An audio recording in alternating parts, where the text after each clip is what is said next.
Well, well, we're still husband and wife. We've been married for over 40 years now. One of the other little known side effects of stroke is that often you lose the affection button. So while you know that intellectually, Michelle, for instance, knows that I need to be affectionate, she tends to verbalise that into I love yous rather than a more spontaneous, affectionate sort of thing. And I didn't realise this until I saw other people's stories on strokes and find that this is the sort of thing that happens. So there's still, one of the things about stroke is that it's still a big learning process. It's a huge, they just don't know. Some of the things that we did when Michelle had the stroke are now standard, but we were going against what we were told to do. Yeah. Because it didn't make sense. And you're thinking, hang on, we're still learning. And there's always hope, because things can get a little bit better. And that differentiates it, I think, for something like, from other diseases like motor neurone or MS and those sorts of things, where every day you're actually basically going to get worse. Parkinson's and so forth, whereas we actually do have some hope for saying, well, tomorrow it could be a little bit better. So the more they can find out about how to make that story a little bit better, the better off it is for us. And that's why medical research is so important to you both. Oh, yes. Oh, crucial. Yeah.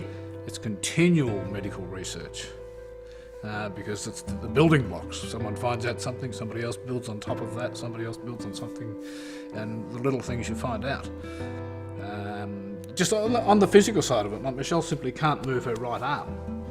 But one day I found her yawning and her right arm was moving. This one The right here. arm's going up like that. And so you're looking at that saying, okay, we need some research now to find out. There must be some muscle that is triggered when you yawn, Yeah. which then triggers the arm to do this movement.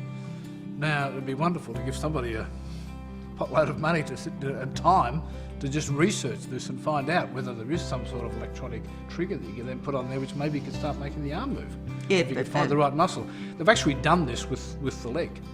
They've found the triggers on the leg, so you can take away the orthosis that Michelle's wearing to help her walk. And they've actually got triggers now, electronic triggers they can put on your leg to give you that more natural knee movement. Yeah, but the other thing is no But good. the arm, And all no that. good yet. But there must be something there. Yeah. And Michelle, I believe you were quite young when you had your stroke. 34, what? 49. 9. So that must have come as quite a shock to you both. Oh yes, it was really bad. Because it was 1, 2, 3, 4, 5 days. I couldn't speak. It was very bad. It was really bad. And then all of a sudden it said, hello, how are you? But that's it. It was really bad. Yes, 49 and super fit. Michelle was probably as fit as she'd ever been in her life, did an enormous amount of exercise and was doing work that she liked. There was absolutely no reason for this. It was just totally left field. And of course, after Michelle's had her stroke, then we start looking at, you don't recognise these things. It's like we all live in our little bubbles and you're not looking at now I see somebody walking down the street, I can actually pick a stroke victim out very quickly and just, that person's had a stroke, that one has, just by the way they walk, the way they're carrying themselves and so forth. And then you start doing the research on it and you find out, the type of stroke she had babies have them. They can happen any time. Time, yeah. And It's really bad. so it's just so happened with Michelle at 49, somebody else happens at 69, somebody happens at 19. This is a stroke where you get the young boys falling dead on football fields, 18-year-olds and 17-year-olds. So obviously it'd be good to get some research done into why those sort of strokes. Oh, yes, very, very, very good ones. Yeah. Very much. It is all about, as I said, the learning curve is just enormous.